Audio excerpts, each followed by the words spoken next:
Hello, good morning, students. Today we will discuss about a new topic that is called matter. This is topic of class 9th.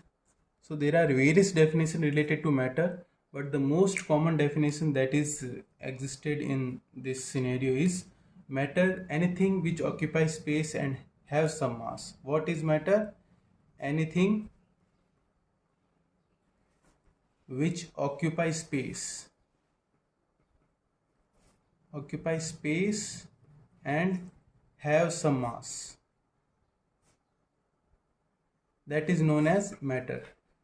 जैसे अपन चीज़ों को देखते हैं, अपन जिन भी चीज़ों को देख सकते हैं from naked eyes, that is not the correct definition. Like we can't see the proton and neutron by the naked eyes. We have to electron microscope to see the neutron and proton and electrons. So neutron, electron, proton, that is also a matter, and there are two concept related to the physical nature of matter. Physical nature means आपके जो matter होता है वो किस form में हो सकता है. तो इसके दो कॉन्सेप्ट देखिए. एक तो आपकी कंटिन्यूस फॉर्म, एक है आपके पार्टिकल फॉर्म. तो जनरली आपके पहले ये माना गया था कि आपके मैटर क्या होता है कंटिन्यूस फॉर्म में.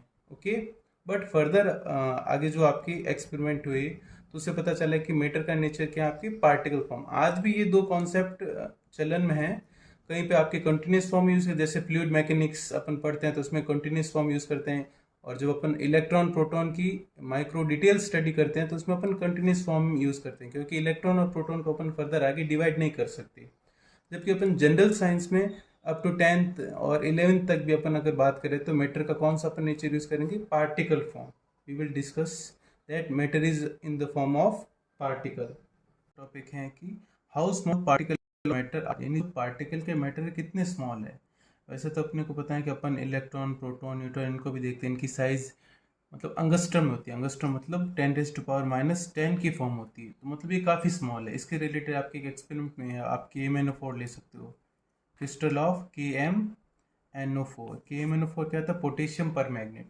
इसको अगर अपन किसी बीकर में डालें, सपोज ये आपके 100 ml का बीकर है, इसमें अपन ने क्या डाले, कुछ KMnO4 के वाटर डाल दिया 100 ml, उसमें फिर कुछ KMnO4 के क्रिस्टल्स डाले.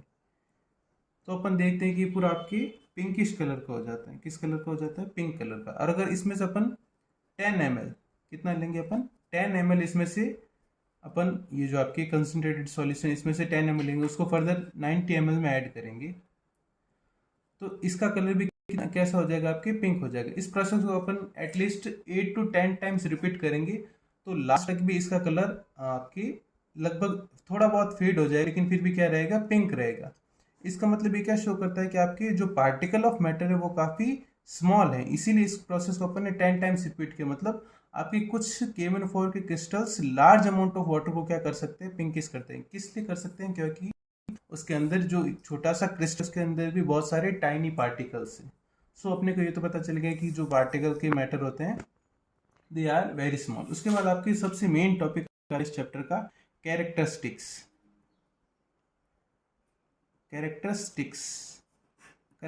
Of particles of matter. इसमें आपकी सबसे फर्स्ट कैरेक्टरिस्टिक्स होती हैं, particles of matter have space between them. What it is, particles of matter have space between them. यानी जितने भी ये पार्टिकल्स ऑफ मैटर होते हैं इनके बीच में क्या होता है, स्पेस होता है. स्पेस मतलब इनके बीच में वेकेंट स्पेस होता है. अब ये डिपेंड करता है कि ये आपके कौन सी स्टेज है. अपन आगे पढ़ेंगे फिर आपकी मैटर की जनरली 3 स्टेट्स होती है, सॉलिड, लिक्विड एंड गैस. तो इन सब के बीच में क्या होता है, स्पेस. तो ये सबसे फर्स्ट प्रॉपर्टी होती है कि जितने भी आपके पार्टिकल्स ऑफ मैटर तो उनके बीच में क्या होता है, स्पेस होता है. सेकेंड प्रॉपर्टी होती है, they have kinetic energy, so they can randomly move, continuously moving. Second property होती है, they are continuously, particles of matter are continuously moving. यानी कंटिन्यूसली मूव क्यों करते हैं, क्योंकि उनकी में क्या होती है, काइनेटिक एनर्जी. काइनेटिक एनर्जी होती है. जितने भी पार्टिकल्स ऑफ मैटर होते हैं उनमें क्या होती है, काइनेटिक एनर्जी. इसलिए वो कंटिन्यूसली मूव होते रहते हैं. Whether it is solid, liquid और गैस, ये हमेशा कंटिन्यूसली मूव होते रहते हैं.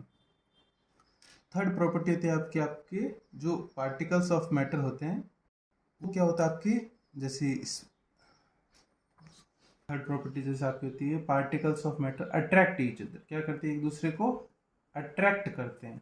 Particles of matter attract each other, जितने पार्टिकल्स ऑफ मैटर होते हैं एक दूसरे को अट्रैक्ट करते हैं। इसीलिए आपके अपन देखते हैं जो डिफरेंट स्टेट होती है, सॉलिड, लिक्विड और गैस, वो आपकी एक पर्टिकुलर स्टेट में एग्जिस्ट करते हैं। अगर पार्टिकल्स ऑफ मैटर एक दूसरे को अट्रैक्ट नहीं करते तो उन स्टेट का एग्जिस्ट होना भी काफी मुश्किल था।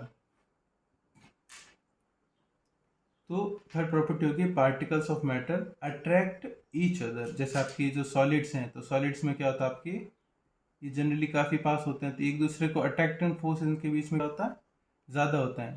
तो ये आपके एक पर्टिकुलर फॉर्म में, सॉलिड फॉर्म में रह पाते हैं। लिक्विड में थोड़ा मॉडरेट होता है और गैसेज में कम होता है, तो वो रैंडमली मूव होते रहते हैं। नेक्स्ट टॉपिक में अपन इसी चीज़ पर बात करेंगे, states of matter. States of matter, states of matter generally कितनी टाइप की होती है आपके, 3 टाइप्स की, solid, liquid and the third one is gases state. Solid, liquid and gases state. तो इसमें जो आपके स्टेट्स की मेनली 3 स्टेट्स होती है। फर्स्ट स्टेट अपन डिस्कस करेंगे सॉलिड स्टेट। सॉलिड स्टेट में क्या होता है, आपके जो भी पार्टिकल्स होते हैं एक दूसरे के काफ़ी क्लोज होते हैं, इनके बीच में वेकेंट स्पेस क्या होता है, बहुत ही कम होते हैं। जो पार्टिकल्स हैं होते हैं एकदम जनरली आपकी पार्टिकल फॉर्म में अपन माना, तो इसमें जो पार्टिकल्स होते हैं एक दूसरे के काफ़ी पास होते हैं, इनके बीच में सबसे कम वेकेंट स्पेस होता है, वो होते हैं सॉलिड। इसीलिए सॉलिड क्या होता है, इनका शेप और साइज क्या होता है, फिक्स होता है। फिक्स शेप एंड साइज, इनका साइज और शेप क्या होता है, फिक्स होता है। यानी अपन इसको किसी अलग कंटेनर में डालेंगे तो इनका शेप और साइज चेंज नहीं करता, यानी फिक्स्ड इनका क्या होता है, साइज और शेप होता है। और फिक्स क्या होता है, आपकी वॉल्यूम होता है। जो इनका एक बार वॉल्यूम है वो फिक्स रहेगा। और इनमें क्या होती है, रिजिडिटी होती है। सॉलिड्स आर रिजिड, इनको अगर अपन कंप्रेस करेंगे तो ये उस चीज़ को क्या करेंगे, अपोज करेंगे। ठीक है। और आपके इसके अलावा आपकी नेक्स्ट स्टेट आती है आपकी लिक्विड स्टेट। लिक्विड स्टेट में क्या होता है आपकी,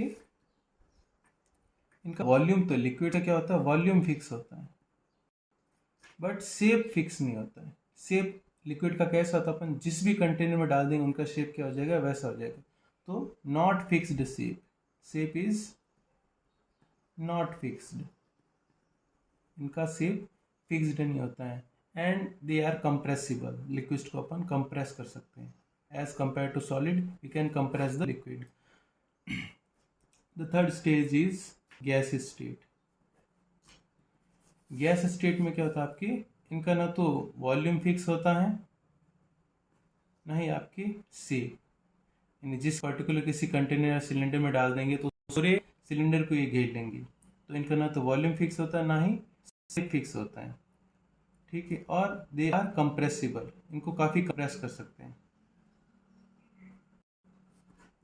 कंप्रेसिबल होते हैं, इनको कंप्रेस कर सकते हैं अपने। इसी अपन लार्ज वॉल्यूम ऑफ गैस को एक छोटे से कंटेनर में भी डाल सकते हैं, इनको अपन क्या कर सकते हैं, कंप्रेस कर सकते हैं। इसके वॉल्यूम रैंडमली मूव होते रहते हैं, इनमें क्या होती है, काइनेटिक एनर्जी ज़्यादा होती है। More they are having more kinetic energy, इनमें काइनेटिक एनर्जी बहुत ज़्यादा होती है, इसलिए इनके पार्टिकल्स काफ़ी फास्ट मूव करते हैं। वेर एज अगर अपन लिक्विड्स की बात करें तो इनमें काइनेटिक एनर्जी क्या होती है, moderate kinetic energy, they are having moderate kinetic energy. और सॉलिड में इनमें काइनेटिक एनर्जी इससे सबसे कम होती है, लेस काइनेटिक एनर्जी।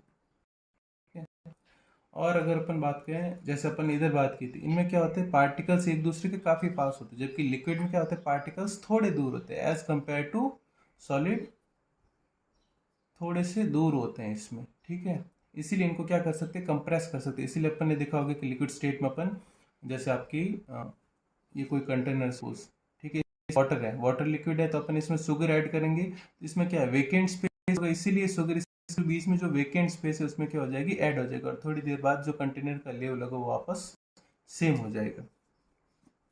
ठीक है। और गैस स्टेट में पार्टिकल्स काफ़ी दूर होते हैं, रैंडमली मूव होते रहते हैं, इनकी काइनेटिक एनर्जी बहुत ज़्यादा होती है, इनके बीच में स्पेस कम होता है। अब स्पेस और आपके जो इंटरमोलिकुलर फोर्स होता है उसके बीच में इन्वर्सली आपके रिलेशन होता है। जैसे इनके बीच में, सॉलिड के बीच में देख लो, स्पेस काफ़ी कम है, बहुत कम है। ठीक है। तो आपके इसमें जो पार्टिकल्स एक दूसरे को परफेक्टली बाइंड करके रखे हुए हैं, ठीक है। तो इन इंटरमोलिकुलर फोर्स क्या है, ज़्यादा है, इसीलिए इनको परफेक्टली बाइंड करके रखे हुए हैं, ठीक है। और इनमें थोड़ा इंटरमोलिकुलर फोर्स क्या है, वो मॉडरेट है, और गैसेज में इंटरमोलिकुलर फोर्स क्या है, कम है, ठीक है। उसके बाद आपकी नेक्स्ट टॉपिक आता है आपकी इसमें, जैसे सॉलिड, लिक्विड और गैस स्टेट होगी। उसके बाद आपकी दो और स्टेट है आपकी, प्लाज्मा और बोस आइंस्टाइन कंडेंसेट।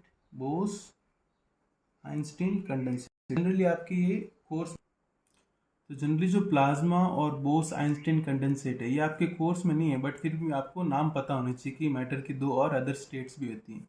इनके बारे में अपन आपके चैप्टर के लास्ट में डिस्कस करेंगे, और इसके नेक्स्ट वीडियो में अपन डिस्कस करेंगे कि change the state of matter, यानी मैटर को एक स्टेट से दूसरे स्टेट में कैसे चेंज कर सकते हैं, उससे रिलेटेड आपकी अपन वीडियो नेक्स्ट में डिस्कस करेंगे। Hope you like my video. If you like my video, please do subscribe to my channel. Thank you.